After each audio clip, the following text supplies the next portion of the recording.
शेतकरी मित्रांनो नमस्कार. ग्रीन गोल्ड ॲग्रीमध्ये पुन्हा एकदा सर्वांचं स्वागत.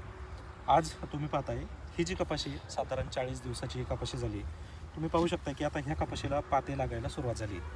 इथे बघू शकता साधारण 2-2, 3-3 पाते हे प्रत्येक फांदीला लागायला सुरुवात झाली.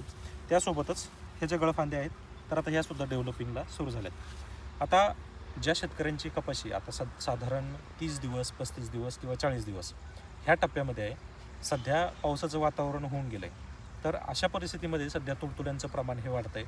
रसशोषक कीड थ्रिप्ससुद्धा ह्या वातावरणामध्ये दिसायला लागला आहे. तर आता नक्की फवारणी काय करायची? तर थ्रिप्स जर प्रौढ असेल तर तुम्हाला त्या ठिकाणी अतिशय चांगले कीटकनाशक निवडण्याची गरज आहे.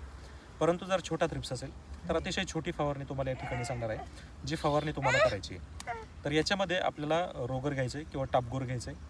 त्यासोबत आसाटाप, ज्यामध्ये आपल्याला ॲसिफेट हा कंटेंट पाहायला मिळतो.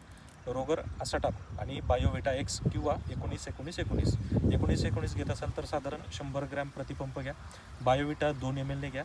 बाकी रोगर साधारण 1.5 मिली प्रति लिटर पाण्यासाठी आणि आसाटाप जे आहे तर 1.5 ग्रॅम प्रति लिटर पाण्यासाठी.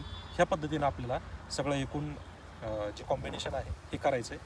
पाणी जर खराब असेल किंवा बाजूबाजूचं असेल किंवा ओढ्यातलं असेल तर अशा ठिकाणी कमीत कमी एका पंपासाठी इमर्जन्सीमध्ये 1 लिंबू त्याच्यामध्ये टाका किंवा pH ट्यूनर जो आहे तर pH ट्यूनरचा प्रति पंपासाठी एक 5 ml ते 10 ml पर्यंत त्याचा वापर करा, जेणेकरून तुम्हाला त्याचा pH जो आहे हा व्यवस्थित मेंटेन होईल आणि त्याचा रिझल्ट तुम्हाला चांगला मिळेल. आता याच्यावर ऑलरेडी एक ताकंडीची फवारणी झालेली आहे, त्यामुळे ह्या कपाशीवर ट्रेस जो आहे हा मुळातच खूप कमी दिसतो.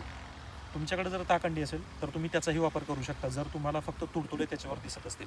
परंतु तुडतुडे असेल, मावा असेल किंवा थ्रिप्स असेल तर त्याच्यासाठी मात्र जी फवारणी तुम्हाला सांगितली ती फवारणी घेणं गरजेचं आहे, जेणेकरून तुम्हाला पुढील 3-4 दिवसामध्ये चांगला रिझल्ट मिळेल आणि पुढच्या 8 ते 10 दिवसांसाठी जोपर्यंत वातावरण बदलत नाही किंवा वातावरण खराब होत नाही तोपर्यंत आपलं पीक जे आहे हे टवटवीत राहील. तर मित्रांनो, हा व्हिडिओ तुम्हाला कसा वाटला नक्की कळवा. व्हिडिओ आवडला असेल तर व्हिडिओला लाईक करा, चॅनलला सबस्क्राईब करा. धन्यवाद.